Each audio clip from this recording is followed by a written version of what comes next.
Olá pessoal, então aqui estamos em mais uma aula. A aula de hoje vai ser a última aula dessa parte de rotações. E bom, essa aula ela vai ser uma aula só de exercícios, né? A gente já fez vários exercícios, praticamente todos os exercícios das listas que eu passei para vocês, que eu iria fazer em aula, né? Faltaram só alguns poucos. Então, vou fazer esses exercícios e mais alguns outros exercícios, tá legal? Então, o primeiro exercício, é esse que eu estou colocando aqui na tela, ele corresponde a um exercício, como está aqui nesse desenho, né, a uma esfera uniforme de massa M maiúsculo, raio R maiúsculo, e ela desce sem deslizar um plano inclinado que faz um ângulo θ com a horizontal. Ele pede para a gente analisar o movimento dessa esfera usando as leis de Newton ao invés de usar considerações de energia. Isso porque, digamos, a gente fez algumas aulas atrás um exercício parecido a esse, onde tinham vários objetos descendo uma rampa, uma esfera, um aro, uma roda, né? Mas naquele exercício a gente analisou o movimento desses objetos considerando conservação de energia. E aqui ele pede para a gente usar leis de Newton, quer dizer, usar a força e torque para resolver esse problema, né? E ele quer que a gente encontre a aceleração linear desse corpo durante o rolamento e qual o valor da força de atrito, ok? Então, como esse corpo, como a gente já falou em aulas anteriores, né, se eu tenho um objeto que está rolando sem deslizar num plano inclinado, isso só acontece quando tem atrito. Se não tem atrito, o objeto desce deslizando na superfície, né? Então, só é o atrito que faz com que o objeto role sem deslizar, né? Então, eu já coloquei um sistema de coordenada x, y. Eu não coloquei a direção Z para não complicar muito o desenho, mas pela regra da mão direita você vê que a direção, o eixo Z, ele é perpendicular a esse plano, né, no sentido saindo do plano. Tá? Então, o sentido positivo do eixo Z é saindo do plano, né? Bom, para resolver esse problema, a gente tem que ir lá encontrar primeiro as forças que atuam nessa esfera, né? Para força-peso, a gente sabe que depois eu vou ter que calcular o torque, e para análise de torque, a torque da força-peso a gente pode considerar como se toda força-peso estivesse atuando no centro de massa, né? Então eu posso desenhar a força-peso justamente aqui, partindo do centro de massa da esfera. Depois tem a força normal, que é normal à superfície.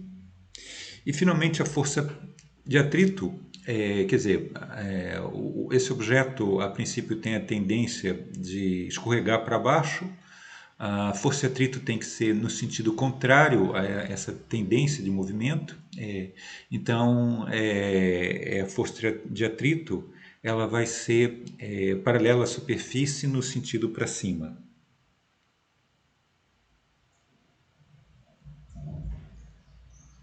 Ok? Então eu posso, bom, aqui escrever o nome explícito das forças, né? Agora, para análise primeiro a gente vai analisar, digamos, as forças, quer dizer, a gente usa a segunda lei de Newton, depois a gente vai analisar os torques, né? Agora, na análise das forças, para mim só vai ser importante ver essas forças, a análise das componentes das forças na direção y, né? Então, eu vou ter lá que a soma das componentes das forças na direção y tem que ser igual à massa da esfera vezes a aceleração. Depois eu tenho os torques, né? Como todas as forças estão nesse plano XY, os torques têm que estar no sentido perpendicular a esse plano, ou seja, só tem componentes na direção Z.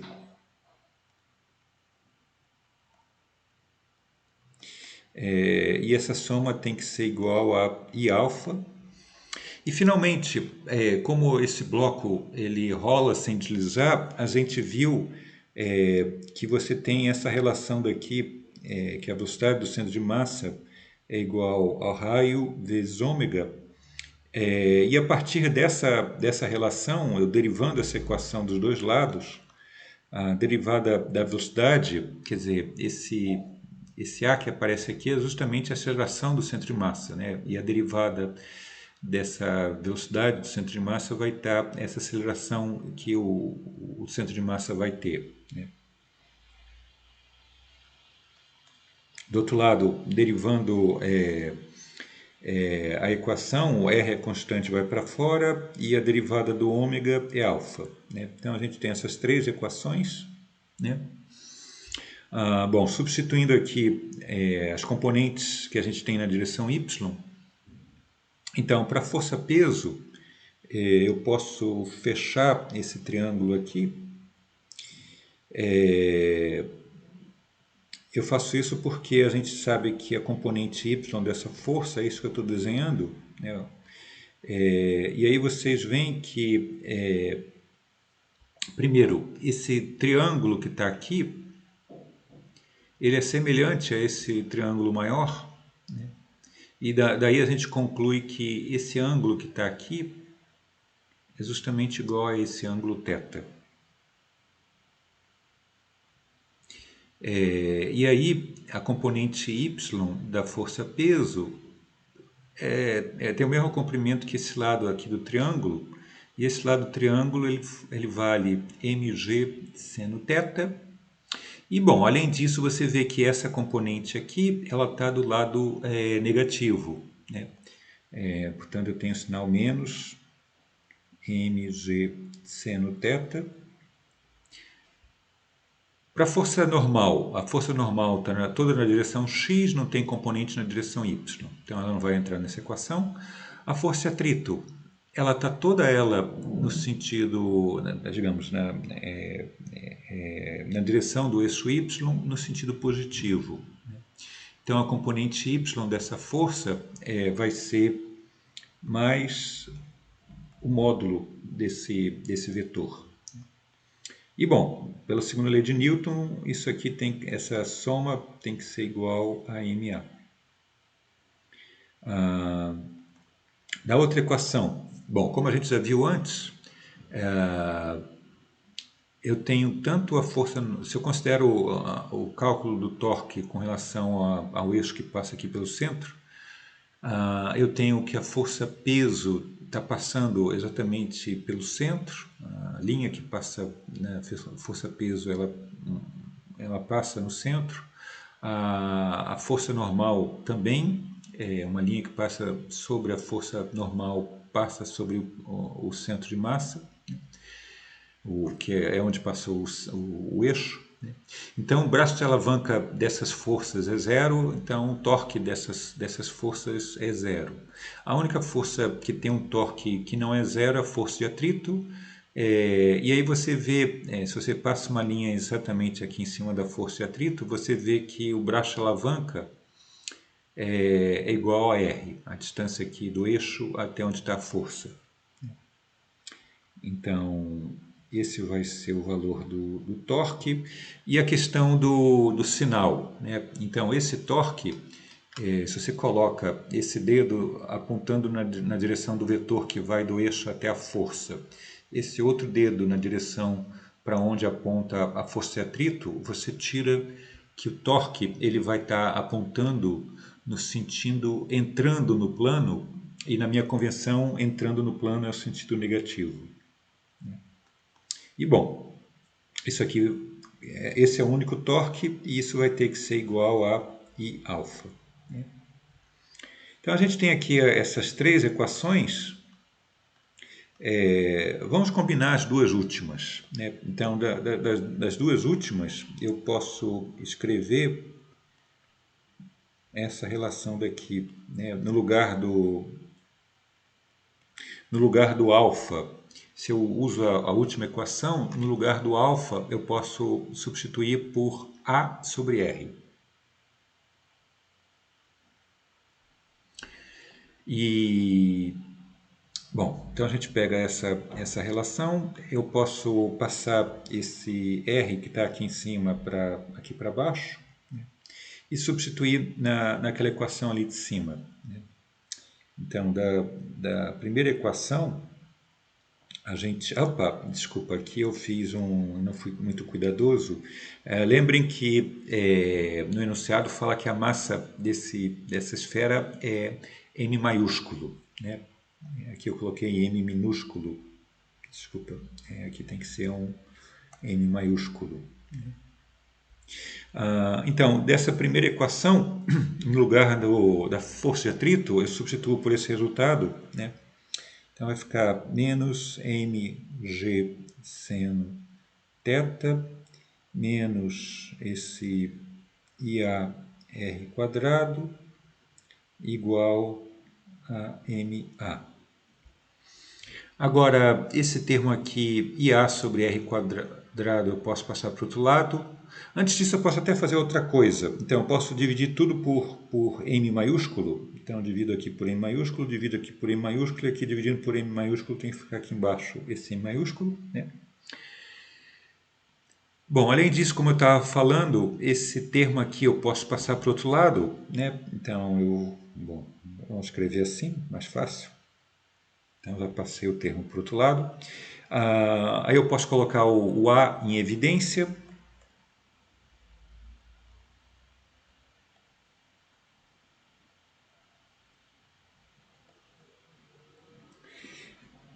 Note que aqui, se eu quisesse, eu já poderia colocar o valor explícito do momento de inércia da esfera com relação ao eixo que passa pelo centro, né?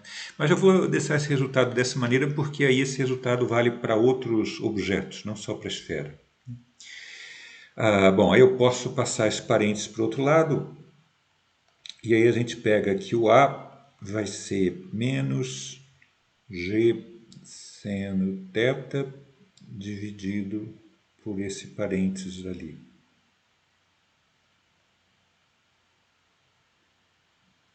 Opa!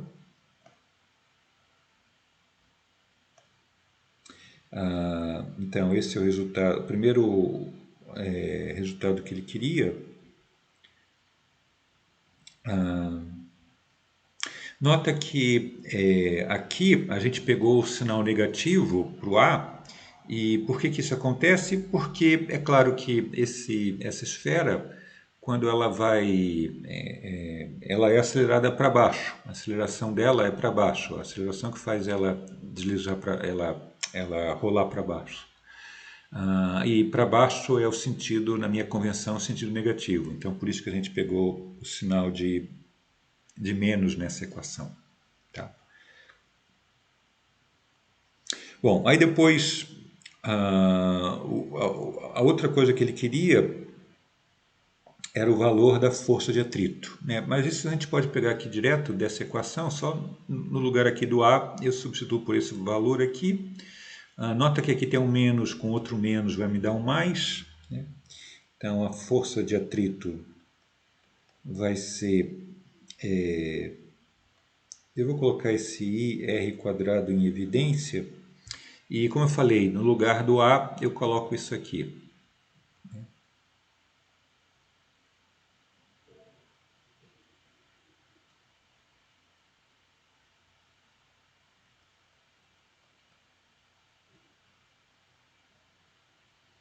Opa, sempre coloco aqui o G.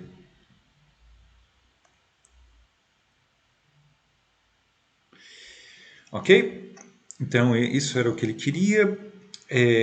Bom, agora a gente pode substituir pelo valor do I da esfera, né? Antes de fazer isso, deixa só, digamos, só para ficar um pouquinho melhor o meu resultado, eu vou multiplicar aqui em cima e embaixo por M maiúsculo, Tá? Daqui a pouco vocês vão entender por que eu fiz isso, né? Então, esse é o valor da força de atrito, né? Agora, a gente tem que, para a esfera, o momento de inércia de uma esfera com relação ao eixo que passa pelo centro dela, está lá naquela tabela que eu passei para vocês. Então, o valor do I é 2/5 de mr quadrado. Ok? Então, substituindo esse valor nessas duas expressões, o que a gente vai ter? Então, aqui você vê, quer dizer, se eu passo esse mr quadrado aqui para baixo, você vê que o I sobre esse mr quadrado vai ser 2/5. Né? Então, aqui, nesse termo aqui, eu substituo por 2/5. E substituir aqui por 2/5, como eu somo por 1, 1 é a mesma coisa que 5 sobre 5. Né? 5 sobre 5 mais 2/5 vai dar o total de 7/5. Então a gente vai ter menos g seno θ dividido por 7/5. Né? E dividir por 7/5 é a mesma coisa que multiplicar por 5/7.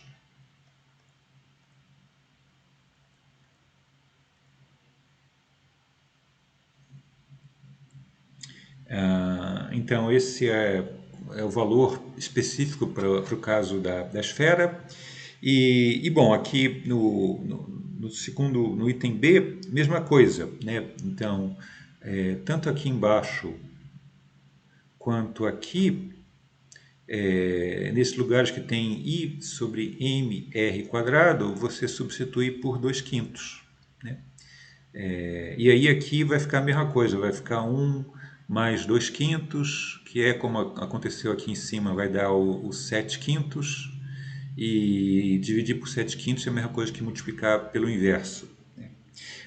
E por outro lado aqui, esse termo aqui vai me dar os 2/5. Né? Então eu vou ter aqui 2/5 e depois tudo isso multiplica 5/7 de mg seno θ. Né? Bom, eu simplifico aqui o 5 com 5. Então, isso aqui vai dar 2/7 de mg seno θ. Ok? Então, essa era dois itens que ele queria que a gente calculasse.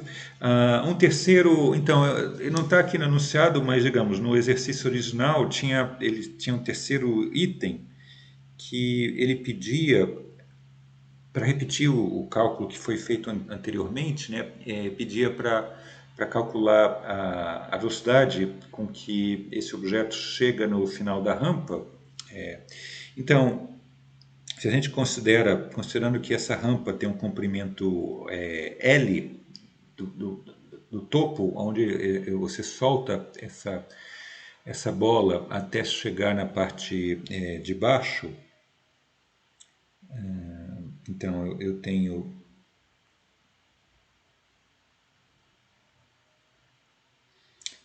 digamos que a distância total que esse objeto desloca é L, né? Esse deslocamento é na direção Y, né? Então, e ela é no sentido negativo, né? Então, usando lá a equação de Torricelli, a gente tem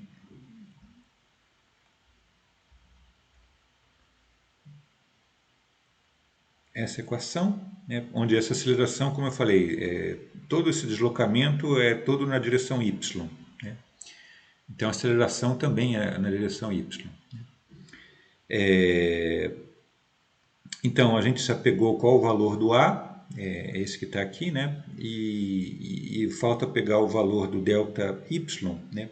Como eu falei, o delta y ele é no sentido negativo, então esse delta y ele vale menos L, e daí a gente tira, bom, inicialmente o objeto está parado, aí ele tem essa aceleração daqui, depois esse deslocamento, né, levando em conta que eu tenho dois sinais de menos, um cancela o outro, então vai ficar duas vezes aquele valor de 5 sétimos G seno θ vezes, desculpa, deixa eu colocar isso aqui melhor, então isso aqui é um 5.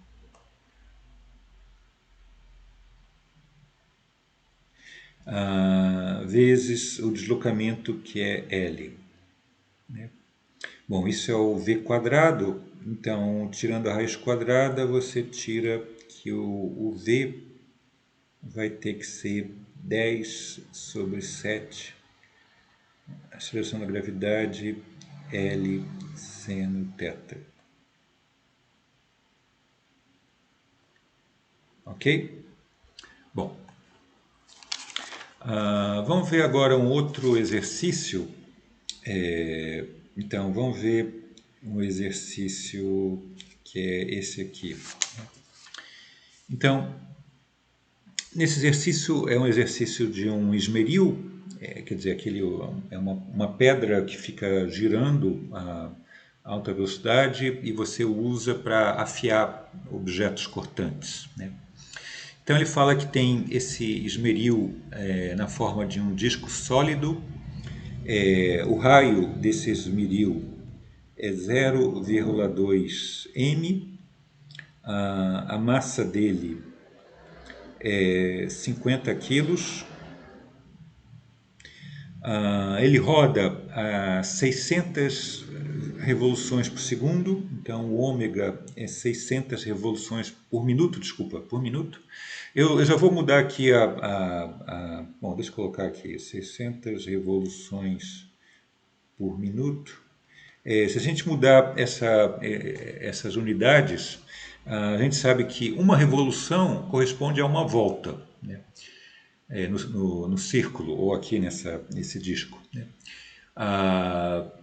E uma volta, em termos de radianos, corresponde a 2π radianos, né? Então aqui eu vou ter 600 vezes 2π radianos e um minuto é 60 segundos. Eu posso simplificar os 600 por 60, vai me dar um 10 ali em cima. E bom, tudo isso aqui, 10 vezes 2π vai me dar 20π radianos por segundo. Agora, aqui no enunciado fala que você pressiona um machado contra a periferia desse esmeril com uma força normal de 50 newtons e por causa disso, se ele não tiver mais, se o motor estiver desligado, você vai ter um atrito e esse atrito entre o machado e o esmeril vai fazer o esmeril ir parando até parar completamente. E, portanto, ele pede, se ele atinge o repouso em 5 segundos, ele pede para encontrar o coeficiente de atrito entre o machado e o esmeril, e falando para desprezar outros possíveis atritos, né? E ele fala aqui qual é o valor do momento de inércia desse disco. Então, basicamente o que está acontecendo, aqui eu não coloquei o desenho, mas digamos, bom, eu posso tentar aqui fazer o desenho do que está acontecendo. Você tem lá esse esmeril e você tem, bom, deixa eu tentar fazer o desenho um pouquinho mais realista. Então essa aqui que seria, opa,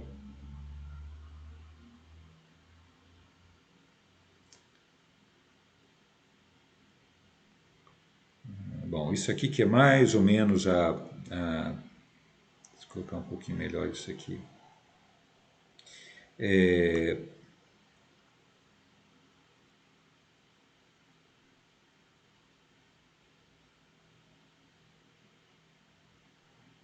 Então, isso aqui que seria mais ou menos a forma lá do esmeril.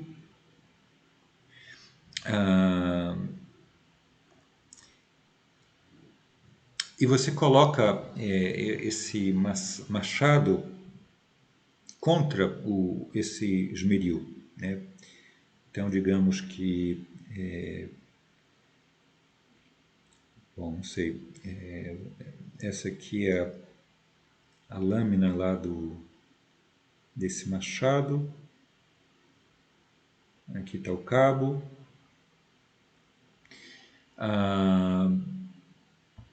E digamos que esse esmeril está girando nesse sentido que eu estou indicando, né? Inicialmente ele está girando nesse sentido, aí você coloca o machado e aí aparece uma força de atrito entre os dois. Essa força de atrito vai ter que ser nesse sentido contrário para cá, né? Ela é uma força, digamos, que está no contato do machado contra esse esmeril, né?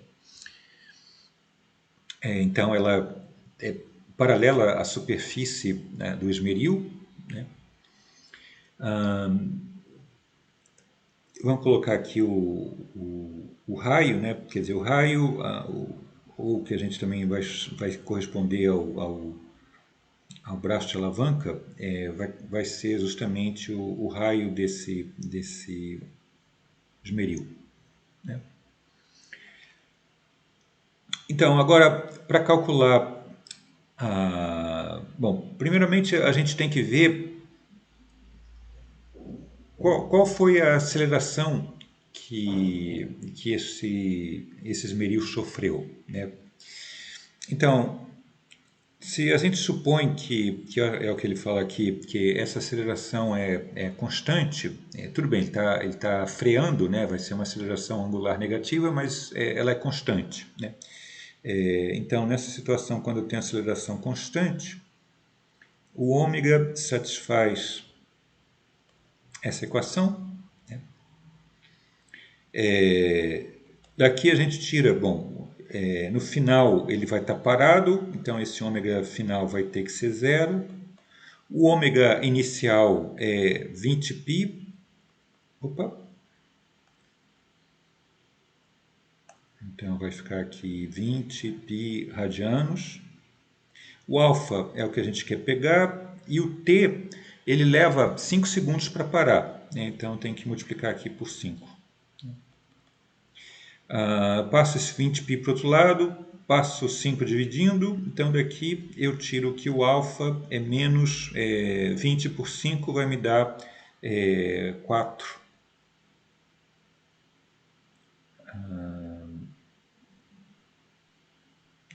4π.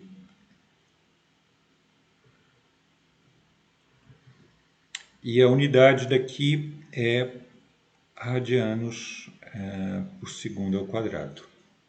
Tá? Então, essa é a aceleração que esse esmeril está sofrendo, né? Agora, a gente pode lá usar aquela relação entre o torque. Digamos, aqui, mais uma vez, a única força que produz torque, nesse caso, do esmeril, é a força de atrito, né? Então, no final lá do somatório, a princípio eu teria que o somatório de todos os torques tem que ser igual a Iα, né? Mas no final das contas, a gente só vai ter o torque do atrito. O torque do atrito, bom, como antes, né, eu vou ter aqui a força de atrito, ela é paralela a essa superfície, ou seja, é tangente ao círculo. E o braço de alavanca dessa força até o eixo vai ser justamente o raio desse esmeril, né?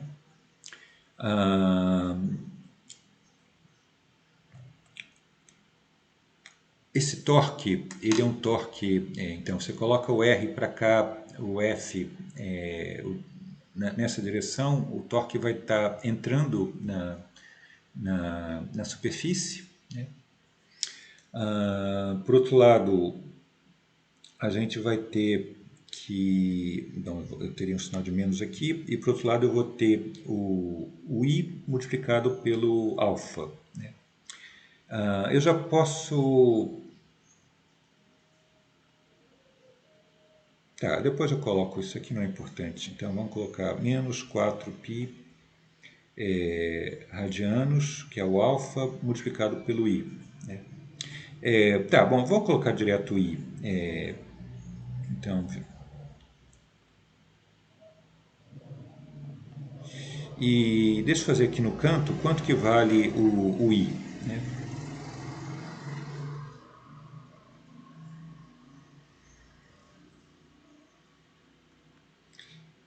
O I para esse disco é 1/2 da massa dele, que ele fala que é 50 quilos, vezes o R ao quadrado, né?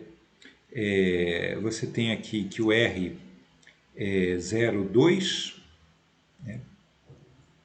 0,2, se você pensar, 0,2 é a mesma coisa que 1/5 ao quadrado.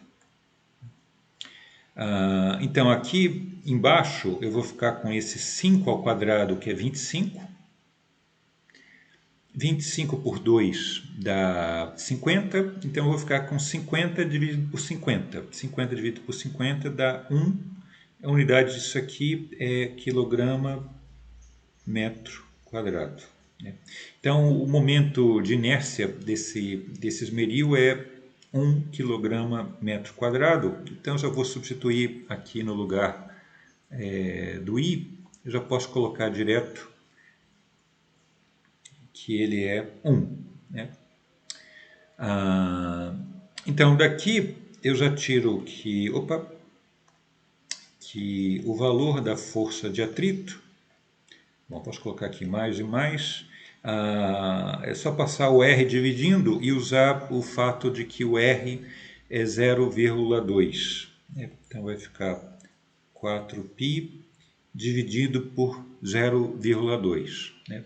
Mais uma vez, 0,2 é a mesma coisa que 1/5.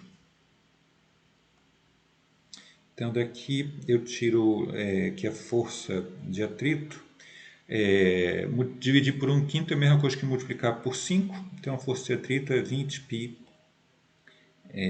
Na unidade que eu estou usando, a força está em newtons. Esse é o valor da força de atrito. Agora, o que ele pede na realidade não é o valor da força de atrito, mas o coeficiente de atrito, né? Então a gente sabe, aqui eu estou tendo uma força de atrito cinética, né? E aí nesse caso a força de atrito é o coeficiente de atrito cinético vezes a normal. Bom, tem que ser igual a esse 20π que eu calculei, né? Agora, eu passo o N dividindo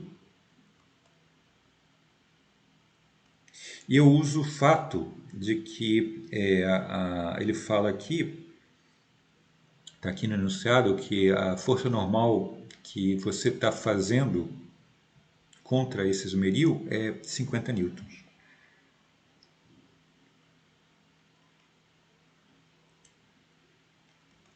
Então, esse coeficiente de atrito vai ser 2/5 de π.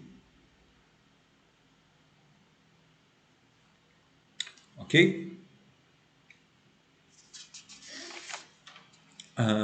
Bom, então esse era o outro exercício que eu queria fazer. Vamos agora para o seguinte. Então, o seguinte está aqui. Ele fala, bom, como está aqui nesse desenho, ele fala que tem uma porta, ele chama porta pivotante, né? O que significa isso? Significa que tem um eixo, no caso, possivelmente um eixo metálico, né? Essa porta ela está fixada nesse eixo metálico vertical e ela gira em torno desse eixo, né? Ah, ele fala que a largura dessa porta é de 1 metro, né? Bom, aqui eu coloquei a porta, né? Então essa aqui seria a posição inicial da porta, você olhando de cima, tá? Então você está vendo a porta de cima, então aqui seria a porta, e esse pontinho preto é justamente onde é que está o eixo a partir do qual ele gira, essa porta. Então essa porta, como está indicado aqui, ela tem digamos, a largura total dela é de 1 metro. Então eu tenho que o que ele chama de D nesse desenho é 1 metro. E a massa dessa porta, vamos chamar de M maiúsculo, a massa da porta é de 15 quilos. Ok? Bom, aí por alguma razão lá, um policial dá um tiro de bala de 10 gramas justamente no meio dessa porta, né? Então, como está aqui no desenho, essa aqui é a bala de 10 gramas. Essa bala tem uma velocidade de 400 metros por segundo. E ela atinge justamente o meio da porta, né? O centro da porta, na direção perpendicular ao plano dessa porta. E aí ela fica encravada dentro da porta, mas quando ela faz isso, ela faz a porta girar, né? E ele pede para calcular qual é a velocidade angular que a porta adquire com essa colisão, né? E depois ele pergunta se a energia cinética é conservada nessa situação. Então, completando aqui, a massa, eu vou chamar de M minúsculo, a massa da bala. 10 gramas é a mesma coisa que 0,01 quilos, né? E a velocidade da bala é 400 metros por segundo. Ok? Bom, aqui a gente vai pegar,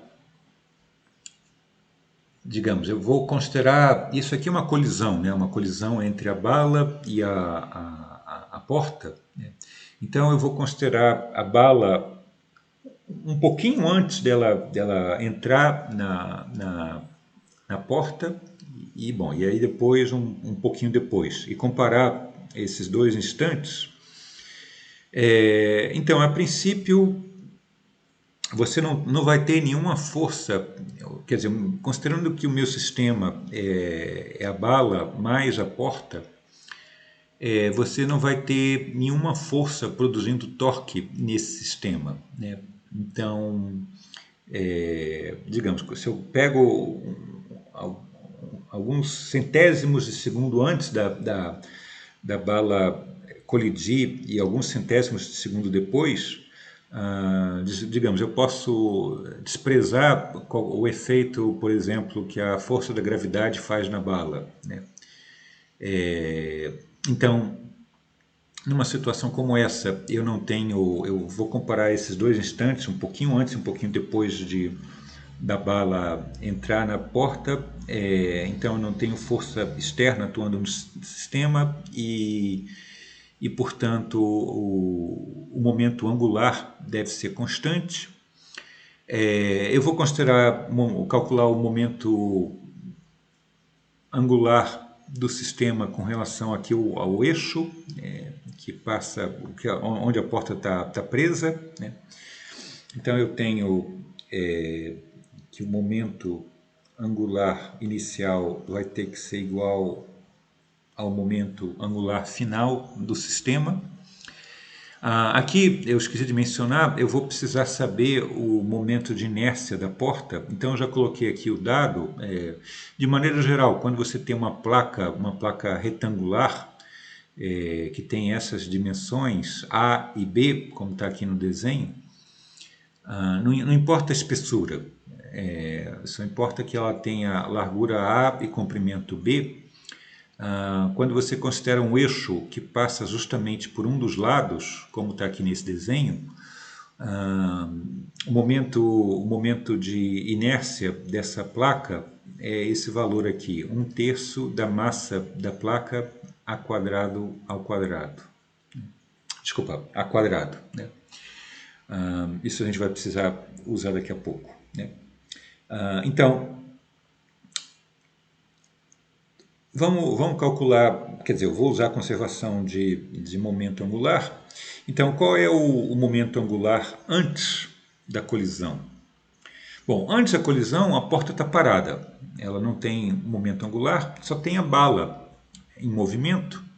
E o momento angular da bala,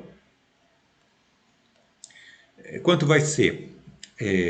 Então, você, por aqui pelo desenho, você vê que essa bala, como é dado no enunciado, né, ela colide perpendicular à superfície da bala, desculpa, da porta.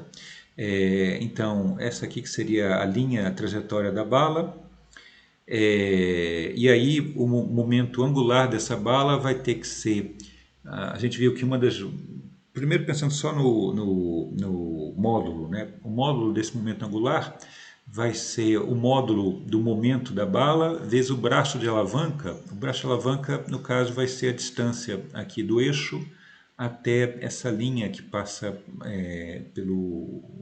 na direção da velocidade ou do momento linear da bala. Então, o momento angular inicial vai ser o momento linear da bala, que é m minúsculo v, vezes essa distância do eixo até o centro da porta, que é o que ele chamou de L, que é meio metro. Mas vamos colocar L minúsculo, né? Depois eu substituo pelos valores numéricos, né? Então, esse é o momento angular inicial, né? E qual vai ser o momento angular final? Bom, o que acontece depois é que a bala vai ficar dentro da porta e aí o que vai acontecer vai ser que a porta com a bala dentro, tudo isso vai girar com uma determinada velocidade angular ômega, que é o que eu quero calcular, né?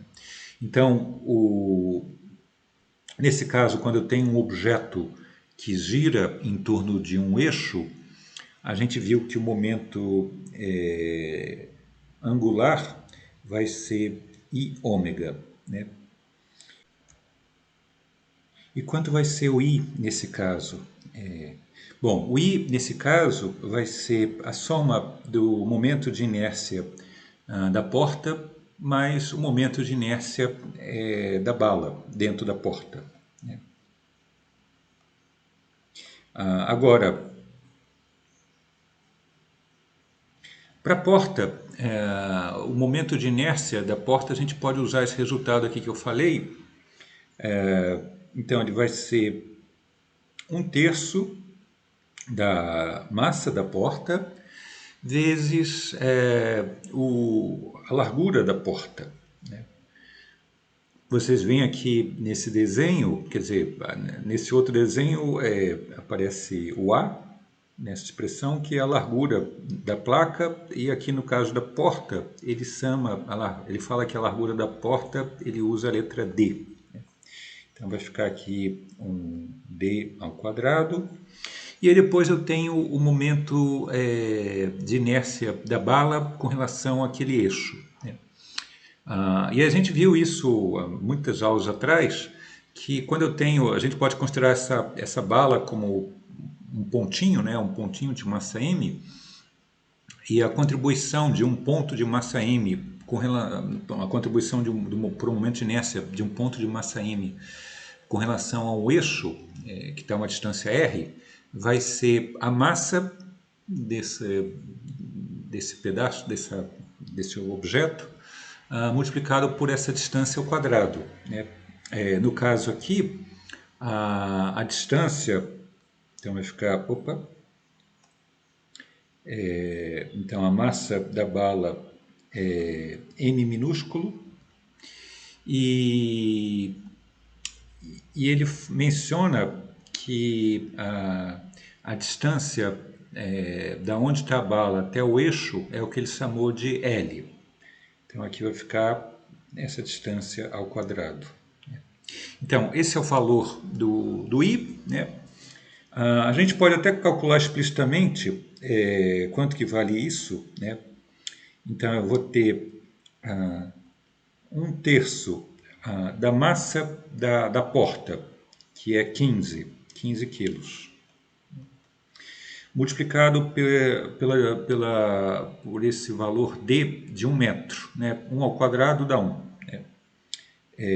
Então daqui eu já tenho esse primeiro termo, a contribuição da porta. Agora a contribuição da bala vai ser a massa da bala, que é 0,01 vezes o que ele chamou de L, né? L é 0,5 metros, né? E eu tenho que tomar isso ao quadrado. 0,5 é 5 vezes 10 a menos 1, e eu tenho que tomar tudo isso ao quadrado. Daqui eu vou ter 15 por 3 dá 5, né? Aí depois esse termo daqui dá 25 vezes 10 a menos 1, desculpa, a menos 2, né, quando eu tomo o quadrado, né? 25 vezes 10 a menos 2, isso aqui é 10 a menos 2. Né? Então vai ficar 25 vezes 10 a menos 4. Ok? Então tudo isso é o... 25.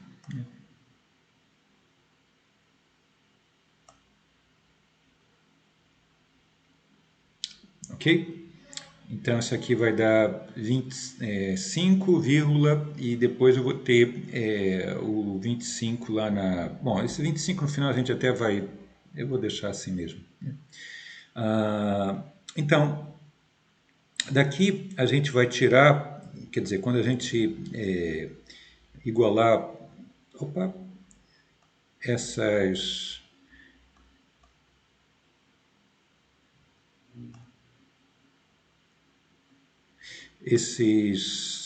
usar essa equação daqui, né?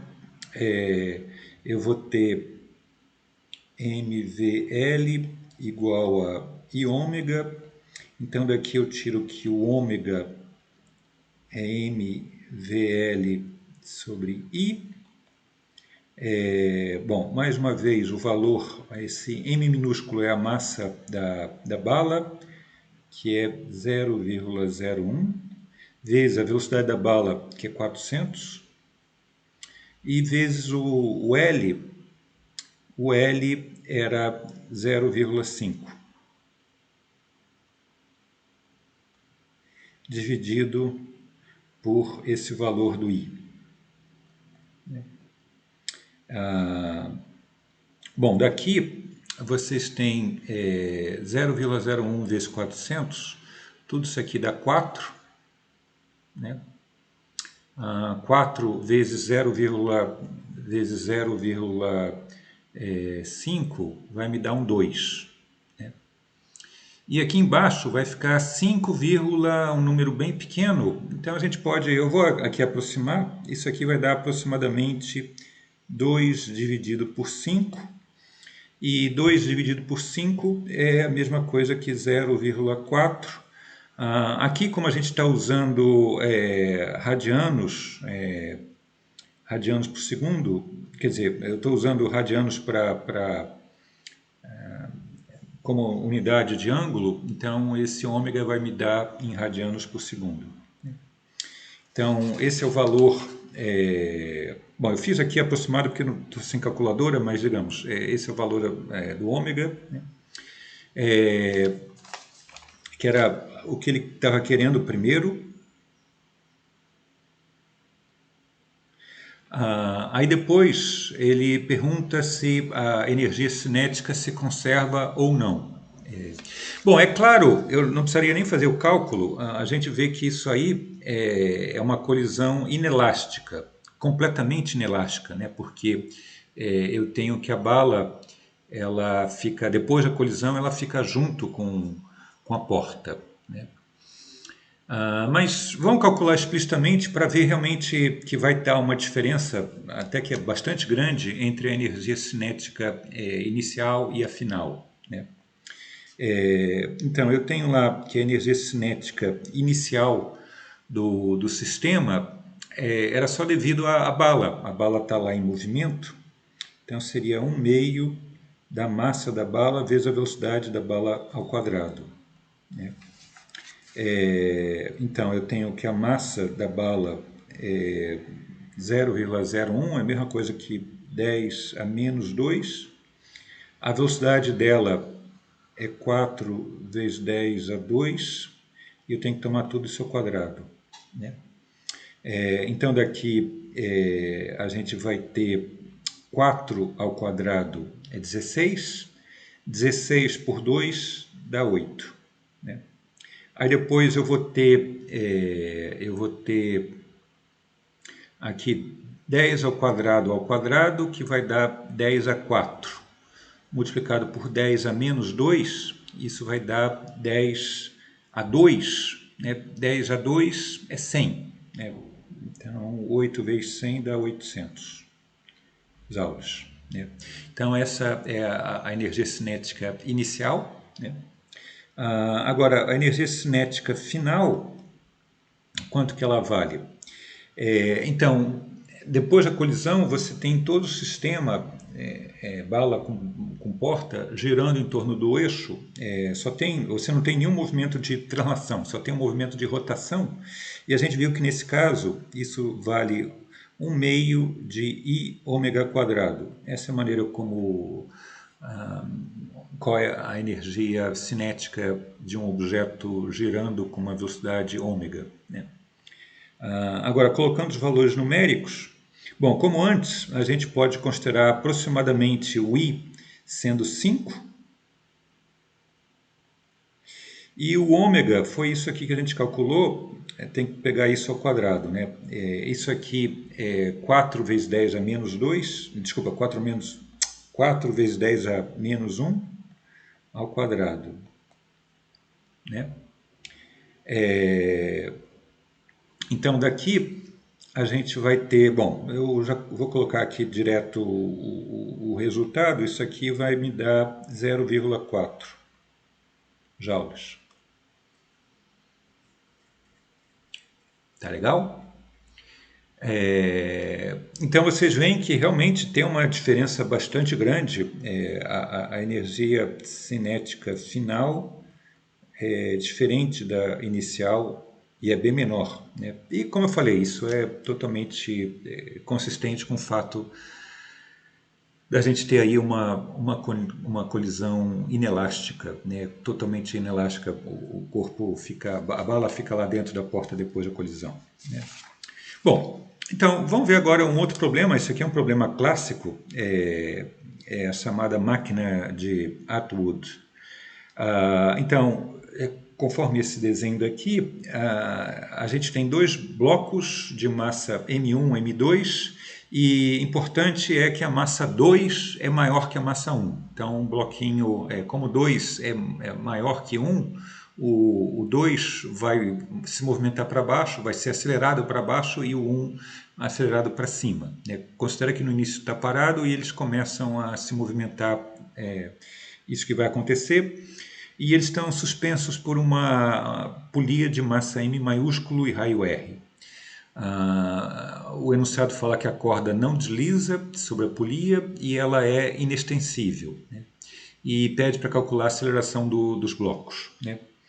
Então, nesse caso, a gente vai ter o seguinte, mais uma vez, eu tenho que ir lá escrever todas as forças que atuam nesses corpos, né? Então, eu tenho no bloco 1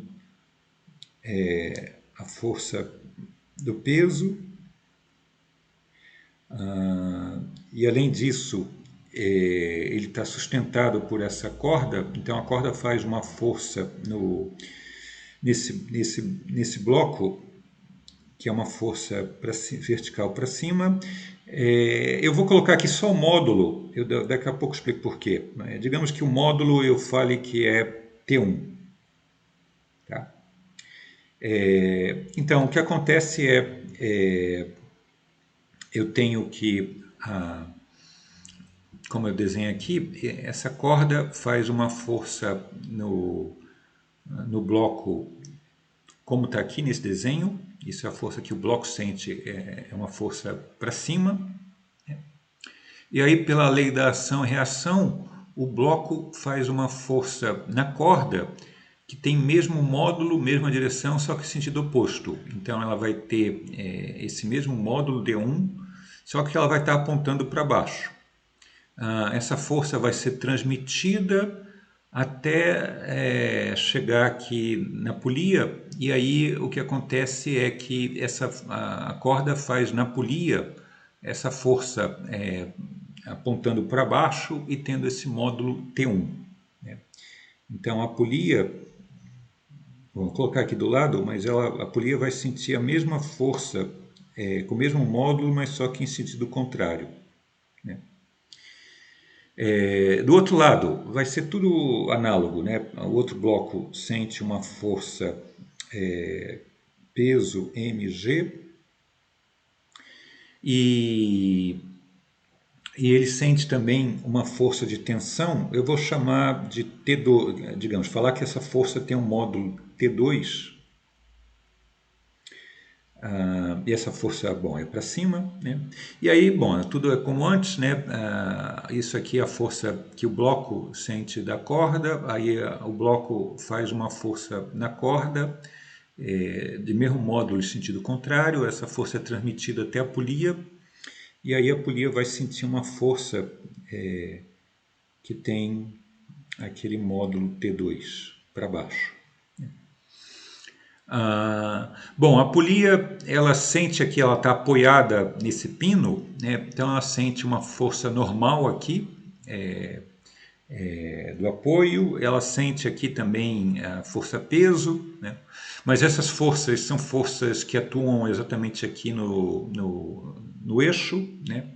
No eixo da polia, e elas não vão produzir torque.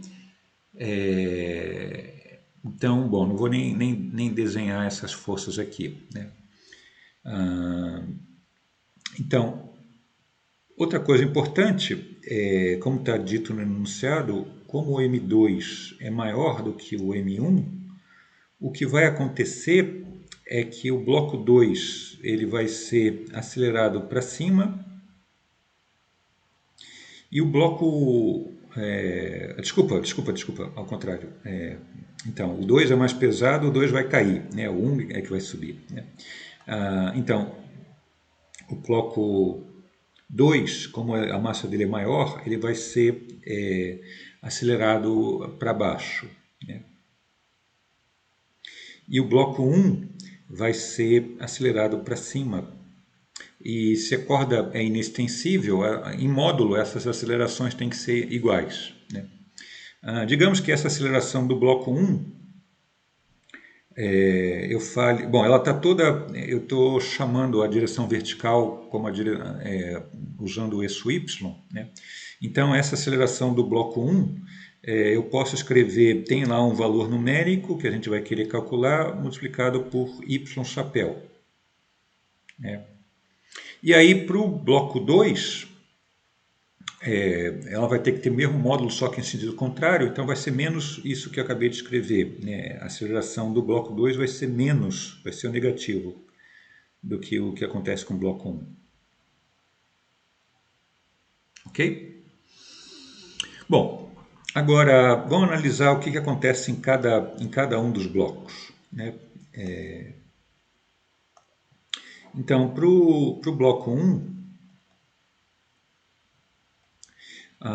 eu tenho lá a soma das forças na direção y é igual à massa desse bloco vezes a aceleração na direção y do bloco.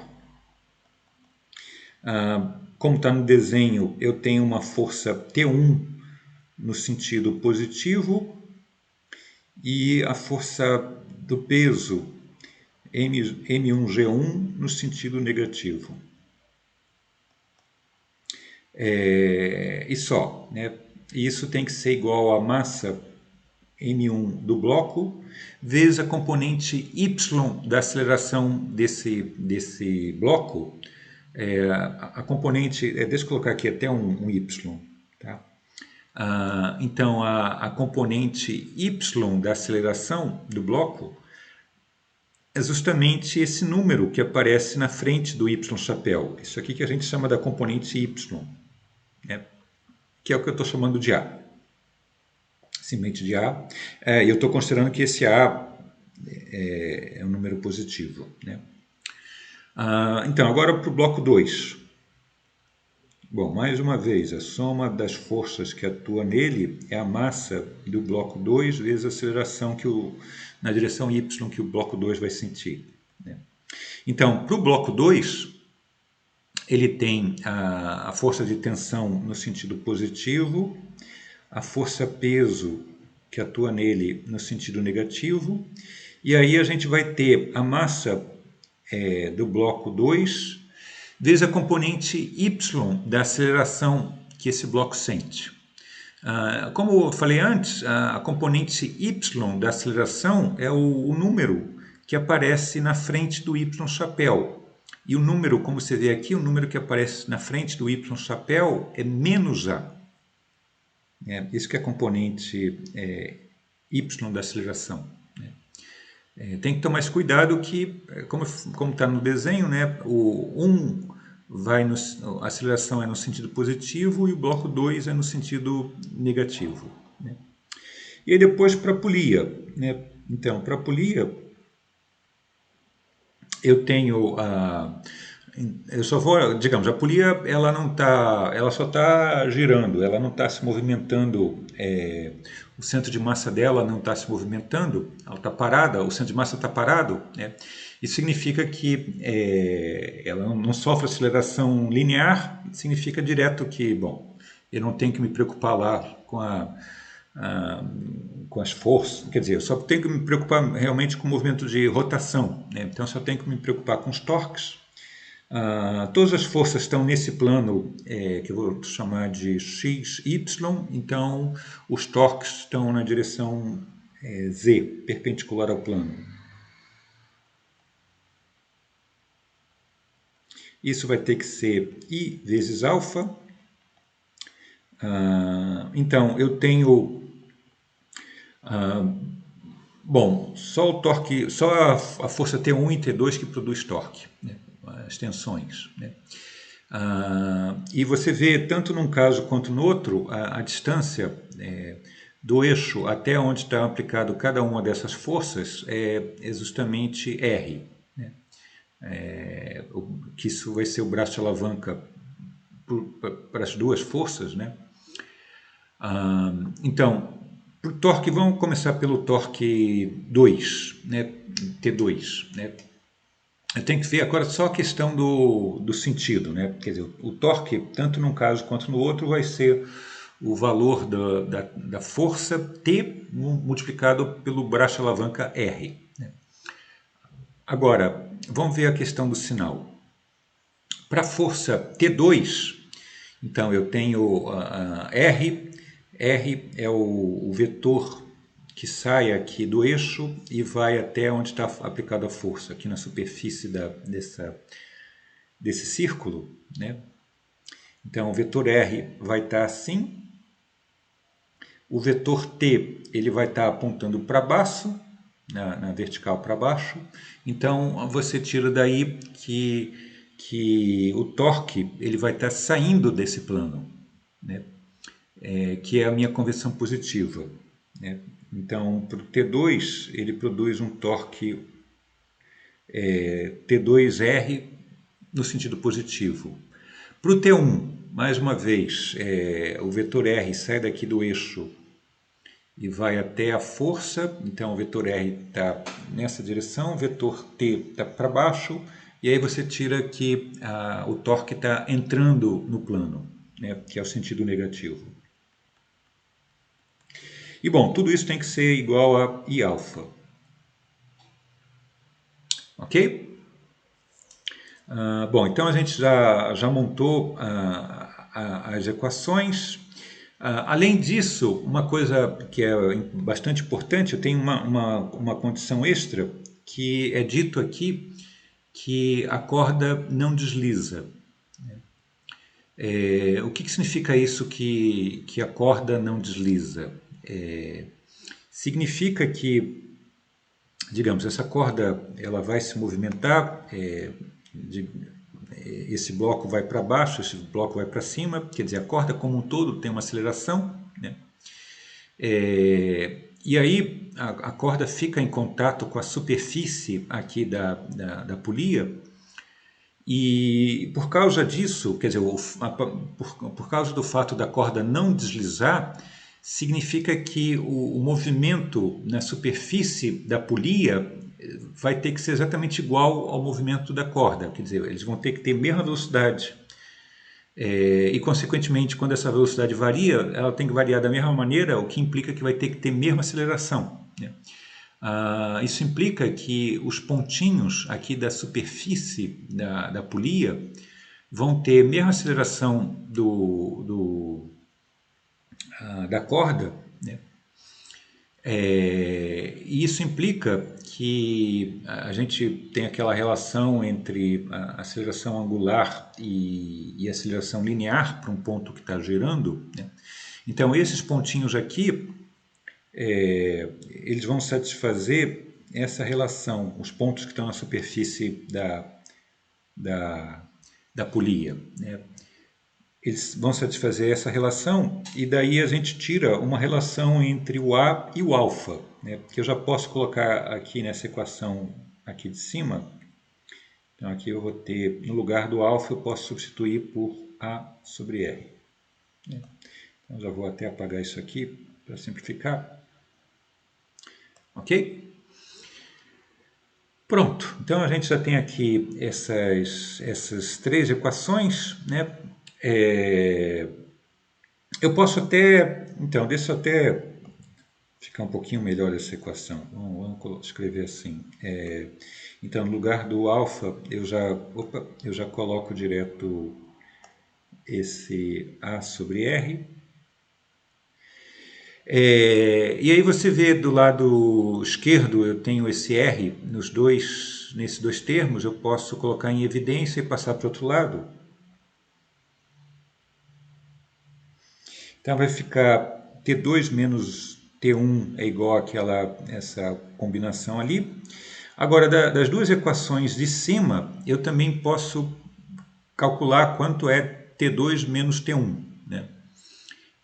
Então, se eu pego, vamos chamar essa primeira equação de 1, a outra de 2. Né? Se eu pego a equação 2 e subtraio da equação 1, quer dizer, isso significa que eu pego tudo que está aqui e subtraio do que está aqui. E do outro lado, eu tenho esse termo aqui e subtraio desse termo que está aqui. Então, a gente vai ter o seguinte. Então, pegando o primeiro lado esquerdo, eu vou ter lá T2 menos T1, vai ser menos M2G, menos menos, que dá mais, M1G. Aí do outro lado, eu vou ter esse termo daqui, menos esse termo daqui. Vou colocar o menos em evidência. Bom, já vou colocar tudo em evidência.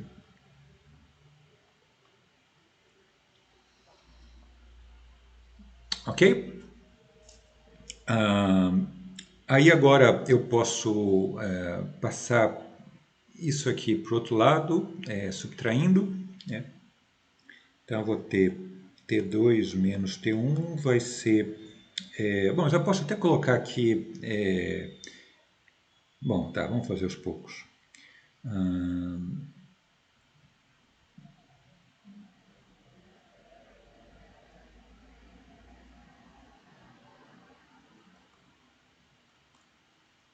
Então, quando eu passo para o outro lado, eu tenho que mudar o sinal, vai ficar mais... Eu já vou colocar em evidência a gravidade.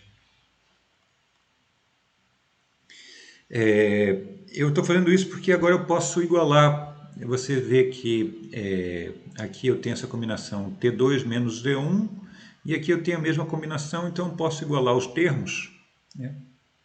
E aí vai ficar o seguinte, menos M2 mais M1A mais M2 menos M1G igual a IA sobre R quadrado, né? Agora, ele fala bom, e vocês já viram várias vezes, né? A polia é um disco, né?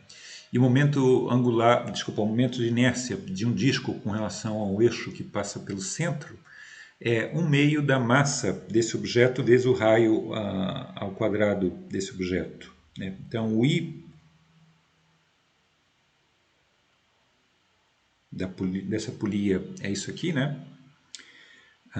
Aí depois eu vou ter esse A e um R quadrado embaixo. Esse R quadrado cancela com esse, né? Então, o que ele quer calcular, só lembrando, o que ele pede para calcular é a aceleração dos blocos, né? Que é justamente esse A, né? Isso que ele quer que a gente calcule, né? Então, como ele quer que a gente calcule isso, eu vou isolar o A, todos os termos que tem A eu boto para o lado direito.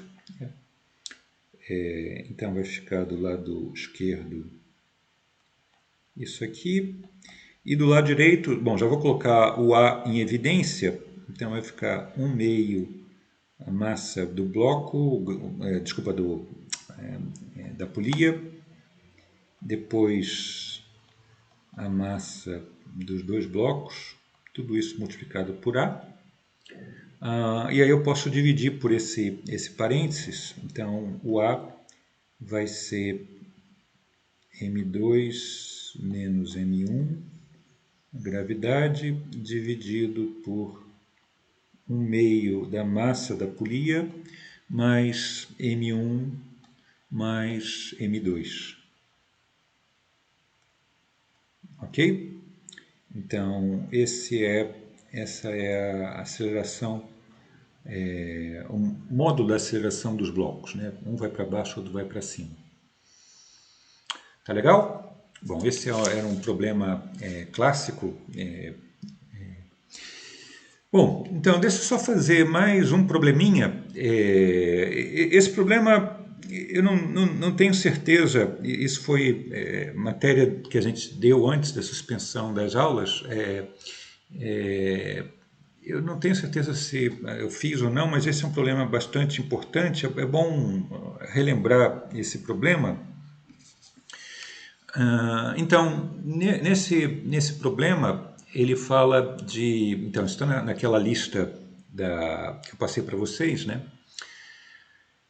É um problema de uma escultura, bom, uma escultura moderna, digamos assim, né?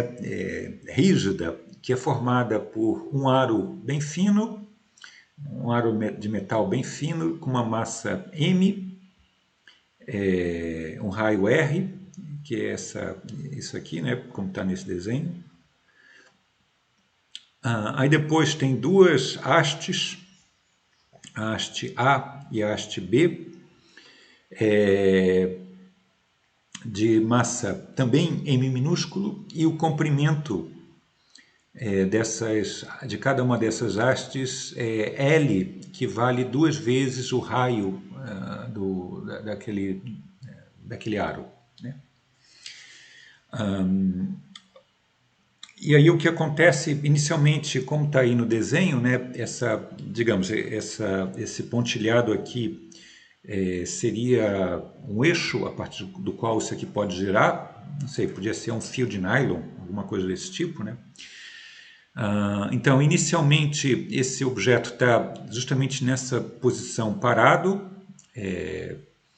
mas então ele está assim, e aí você pode dar um pequeno empurrãozinho, e aí quando ele faz isso, ele vai virar e vai começar a oscilar.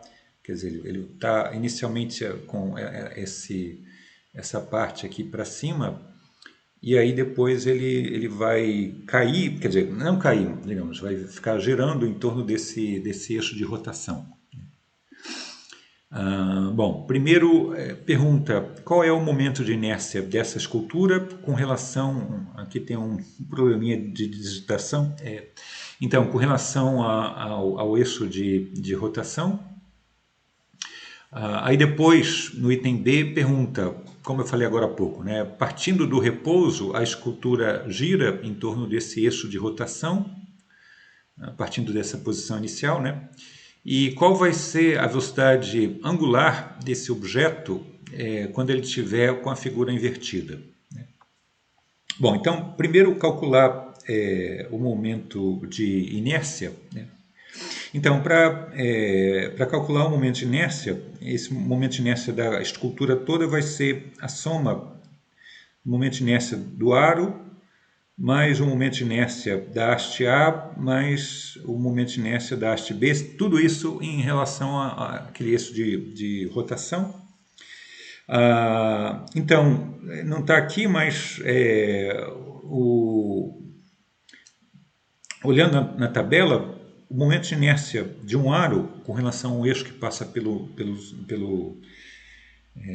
como está nesse desenho, né? Se você olhar lá na tabela, ele vale mr² sobre 2. O momento de inércia de uma haste é a massa da haste L² sobre 12. Tá? Então, agora, usando esses resultados, a gente vai ter que... Bom, para o aro não tem que fazer nada. É só usar o resultado direto. O momento de inércia do aro com relação a esse eixo vai ser a massa do aro, o raio dele ao quadrado sobre 2. Para a haste A, bom, isso aqui vale quando eu tenho, digamos, eu tenho lá a haste e esse momento de inércia corresponde ao momento de inércia com relação a um eixo perpendicular à haste passando exatamente pelo centro da haste. Mas, então, para o caso da haste A, o eixo, ele não passa pelo meio da haste, ele passa aqui fora, até fora da haste, né? Então a gente tem que calcular o momento de inércia de A com relação a esse eixo.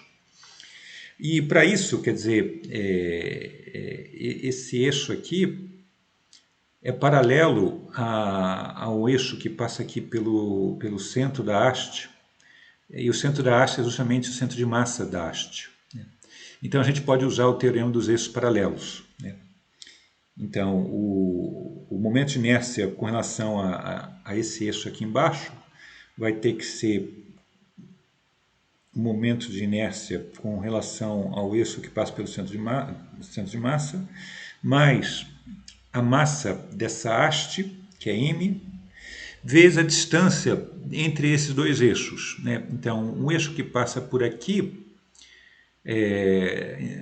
o comprimento da haste é 2r, né? Tudo isso aqui é 2r. Então, quando eu tenho um eixo que passa por aqui, na metade da haste, a distância desse eixo para esse outro eixo vai ser r mais r, que é 2r. E eu tenho que tomar tudo isso ao quadrado, essa distância ao quadrado, né? Agora, esse primeiro termo aqui é justamente esse resultado, né? Levando em conta que esse L é o comprimento da haste, que é 2R, né? Então vai ficar aqui M, 2R ao quadrado é 4R ao quadrado, quer dizer, 2R, tudo isso ao quadrado é 4R ao quadrado, né? Sobre 12. Depois aqui, bom, vai ter a mesma coisa. Aqui não tem. Bom, daqui a gente pode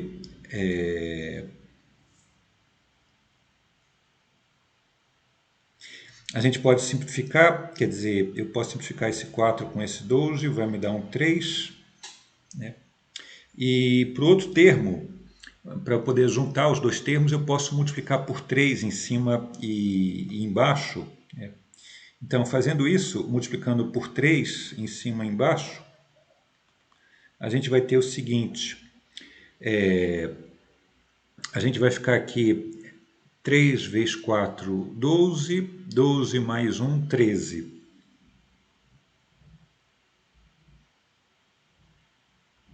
E embaixo vai ficar dividido por 3. Bom, e finalmente tá, tava até aqui, eu esqueci, eu tinha até já desenhado quais eram os valores do I, não precisava colocar aqui. Então, o momento de inércia do B, mais uma vez, eu quero o momento de inércia dessa haste com relação a esse eixo, né? Nota que nesses dois exemplos, vocês veem claramente que eu estou calculando o momento de inércia com relação a um eixo que passa até fora do corpo. Então, muitas vezes você tem, como nesse exemplo, né, o cálculo com relação a um eixo que nem passa dentro do corpo, né? Então, aqui, mais uma vez, eu posso usar o teorema dos eixos paralelos. Eu quero com relação a esse eixo.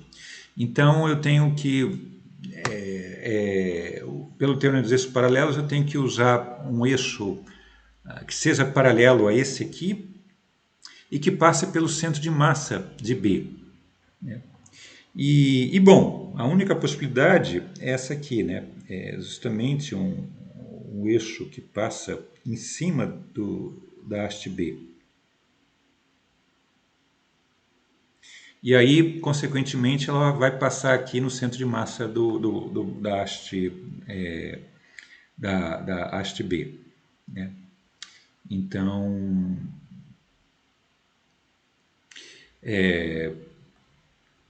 então, novamente usando lá o teorema dos eixos paralelos,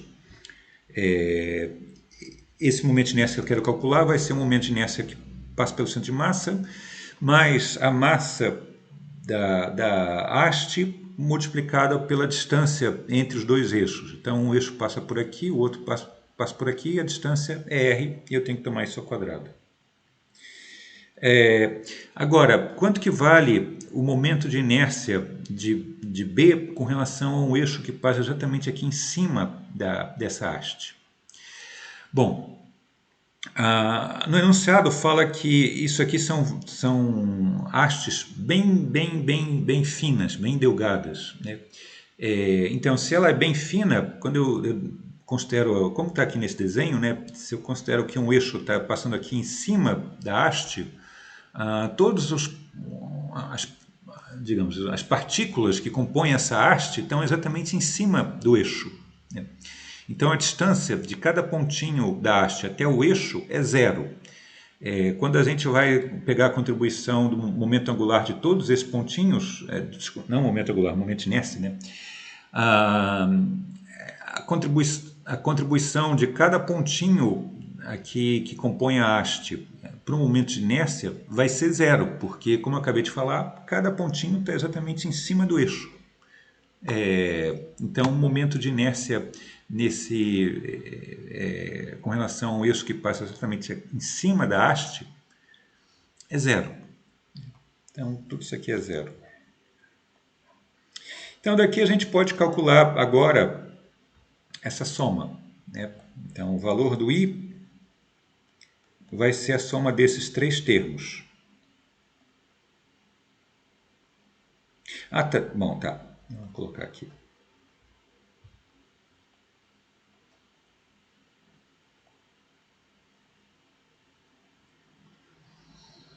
Ok?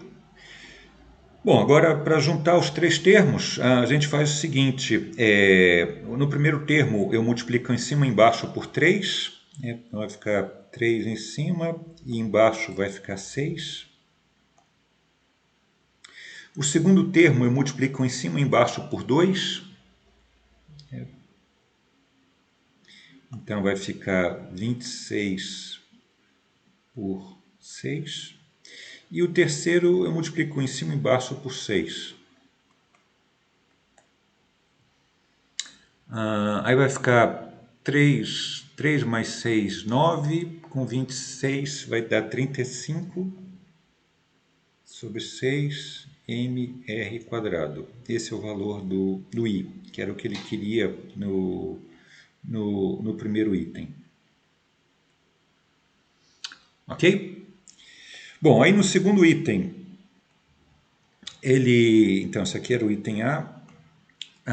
Então, no segundo item, ele quer calcular a velocidade angular quando você inverte essa escultura, né? Depois ela vai continuar girando, mas ele começa numa posição e ele quer saber quando ela estiver invertida, né?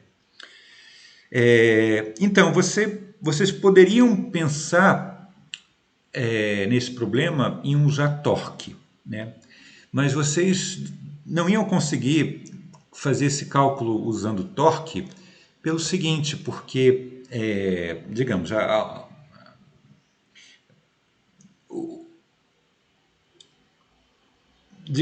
força que iria produzir torque nesse objeto para fazer ele girar é a força-peso. Então, a gente vai ver daqui a pouco que o centro de massa vai ter que estar em algum ponto aqui em cima, né? Então, inicialmente, quando ele está assim na vertical, você pegaria a força-peso estaria toda ela na vertical, passando pelo eixo, e aí você vê que o torque, quando ele está todo na vertical, é zero, né? Porque a força-peso ia passar exatamente em cima do eixo de rotação, né? E aí ele não gira, né? E realmente, se ele está ali bem na vertical, ele não vai girar sozinho, né? Você tem que dar um pequeno empurrãozinho para ele começar a girar, né? E aí quando você dá esse pequeno empurrãozinho, aí tudo bem. Então imagina que, eu estou vendo assim, imagina que minha mão é justamente essa escultura, né? Então inicialmente está assim na vertical, a força-peso está toda ela também na vertical, passando pelo eixo, né? Como está aqui na minha caneta. Mas aí depois, quando você dá uma pequena inclinação, a força-peso vai estar um pouquinho aqui para frente, e aí o braço de alavanca entre essa força-peso e o eixo vai ter uma determinada distância, né? À medida que isso vai produzir uma determinada aceleração, né? À medida que a figura vai girando, a força-peso, então, imagina que a caneta, essa extremidade é onde está o centro de massa, né? Então, à medida que a minha mão vai girando, você vai vendo que a distância entre a força-peso e onde está o eixo, ela vai mudando, né? Essa distância é nada mais que o braço de alavanca, né? Então, à medida que isso aqui vai girando, esse braço de alavanca vai mudando e, portanto, o torque vai mudando e, consequentemente, o alfa também muda. Eu não vou ter um alfa constante. A aceleração angular não é constante. Ela vai mudando à medida que esse objeto vai girando, né? E aí o cálculo fica muito mais complicado quando você não tem uma aceleração angular constante. Você teria que ver como é que esse alfa, essa aceleração angular, varia com ângulo. Uma vez que você calcula isso, aí você teria que, a partir de uma aceleração angular, que varia com a maneira como isso aqui vai girando, você teria que integrar isso para depois calcular o ômega. Ia ser um trabalho bastante grande, ia ser realmente muito trabalhoso você tentar resolver dessa maneira usando torque. Por outro lado, como a gente vai ver aqui, se você usa conservação de energia, esse cálculo é bastante simples, como a gente vai ver agora. Então a gente vai usar, para resolver esse problema, conservação de energia. Eu tenho inicialmente, digamos, esse objeto,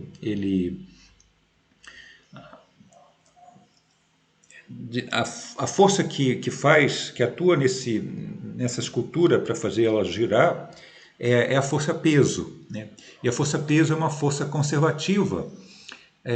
Consequentemente, a energia mecânica é conservada. Então a gente pode usar a conservação da energia mecânica para resolver esse problema.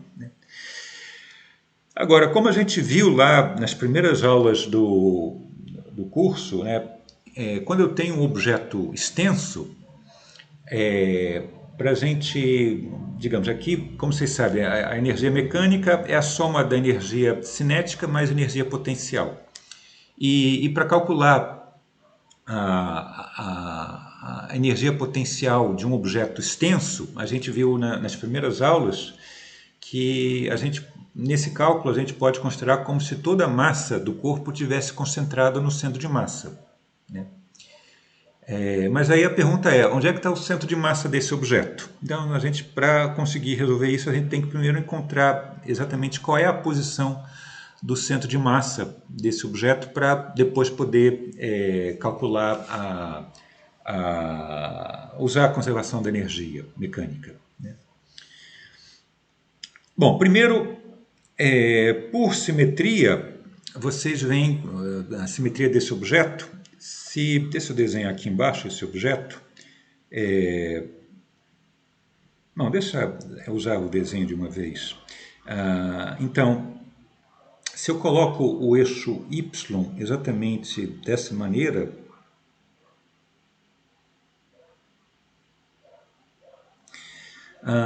por simetria, o lado direito e o lado esquerdo dessa escultura é igual. Bom, tudo bem, o meu desenho não tá perfeito, mas a princípio deveria ser igual. Então, por simetria, o centro de massa não pode estar nem do lado direito nem do lado esquerdo com relação a esse eixo, então tem que estar exatamente em cima do eixo. Em cima do eixo Y. Aí a pergunta é, bom, em que ponto do eixo Y vai estar esse centro de massa? Então, para fazer isso, então eu tenho já direto a coordenada x desse centro de massa é 0, eu preciso calcular a coordenada y. E vocês já viram que para cálculo de coordenada do centro de massa, por exemplo, a coordenada y, você pega a soma da massa de cada pedacinho do corpo vezes a coordenada y de cada um desses pedacinhos dividido pela massa total do corpo. E aqui, mais uma vez, a gente tem esses objetos, esse aro e essas duas hastes. Mais uma vez, você pode, para cálculo de centro de massa, você pode considerar como se toda a massa de cada um desses objetos tivesse toda ela centrada no centro de massa de cada objeto. Então, para esse aro, o centro de massa do aro está exatamente aqui no centro e, digamos, eu vou considerar, eu não desenho aqui, então esse pontinho aqui eu vou considerar a coordenada y igual a 0. Então, para a haste, bom, desculpa, deixa eu colocar de uma vez, a massa total do corpo é m mais m mais m, que é 3m. Aí depois vou ter a coordenada lá do centro de massa do aro, que é 0, vezes a massa do aro, mais, então, para a haste A, O centro de massa vai estar bem aqui no centro da haste, que vai estar uma distância 2r. Quer dizer, a coordenada desse ponto é 2r, com relação àquela origem.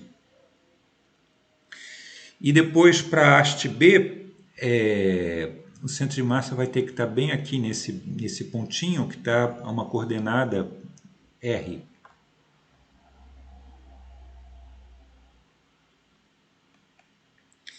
Então, daqui você tem, somando esses dois termos, vai ficar 3rm dividido por 3m. Né? Então, no final vai ficar r.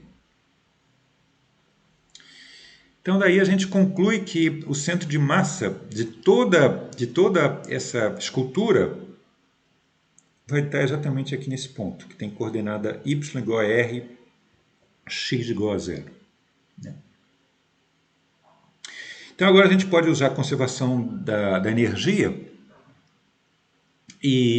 Bom, a gente, para calcular a energia potencial, eu tenho que especificar qual é a altura que tem energia potencial zero. Tanto faz onde eu escolho, eu vou escolher para simplificar, que justamente nesse pontinho que eu estou desenhando, quer dizer, nessa linha que eu estou desenhando, seria a linha de energia potencial zero. É a minha escolha, vocês poderiam colocar exatamente em cima do eixo, poderia colocar aqui, tanto faz. Né?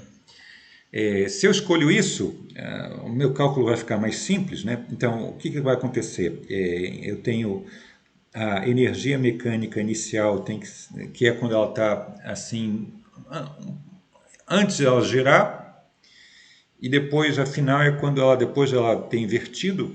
Né? Então, isso aqui vai dar, a mecânica inicial vai ser a energia cinética inicial mais a potencial inicial, tem que ser igual a cinética final mais a potencial final. E daqui eu tiro... Bom, no início, aquela escultura está parada, não tem energia cinética, e a energia potencial, a gente considera toda a massa da escultura nesse pontinho. A massa total do corpo é 3m e ele está a uma altura, com relação à altura de energia zero, que é 2 vezes o raio da 2r. Né? Então a gente vai ter a energia potencial é o quê? É a massa do corpo, que é 3m, vezes a gravidade, vezes a altura que ela está, que é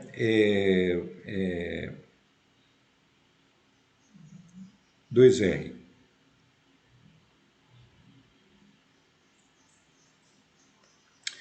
Aí depois, quando ela inverte, ela vai ter uma energia, ela a princípio tem uma velocidade angular ômega, que eu quero determinar. Então a energia cinética vai ser 1/2 de ômega quadrado sobre 2. E a energia potencial, digamos, quando ela inverte, o centro de massa vai estar exatamente aqui, quando ela estiver na situação invertida, e ela vai estar exatamente na altura de energia potencial zero. Né? Então isso aqui vai ser zero. Né? Bom, daqui agora eu tenho que calcular o ômega, então é só passar esse 2 para o outro lado, dividir por 1. Então, ômega quadrado vai ser, o 2 vai para cima, vai ficar 2 com 2, 4, 4 vezes 3 dá 12, 12 mgr, dividido por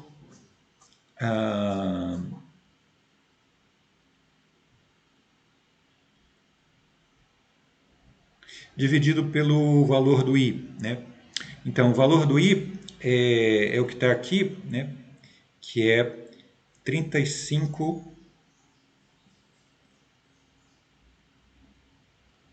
mr², dividido por 6, é a mesma coisa que multiplicar por 6 ali em cima. Né? Aqui eu posso simplificar, o m cancela com m, o r simplifica com esse r², Então, tirando a raiz quadrada, eu vou ficar com raiz quadrada. Então, aqui em cima fica 72 vezes a gravidade, e embaixo vai ficar 35R.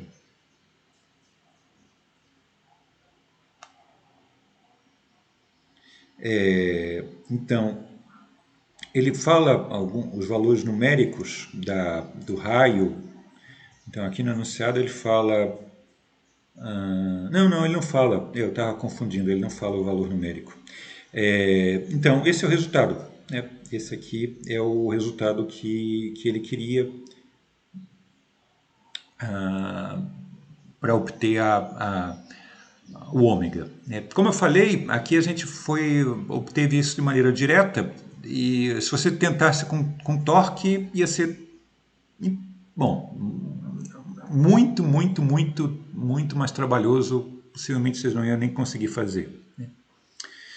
Ok? Bom, então esse era o último exercício que eu queria fazer. Então, com isso aqui, a gente acaba toda a matéria de rotações, né? Que é a matéria da primeira prova, né? Bom, e aí depois a gente vai entrar, né, numa nova matéria que é a parte de oscilações. Tá legal?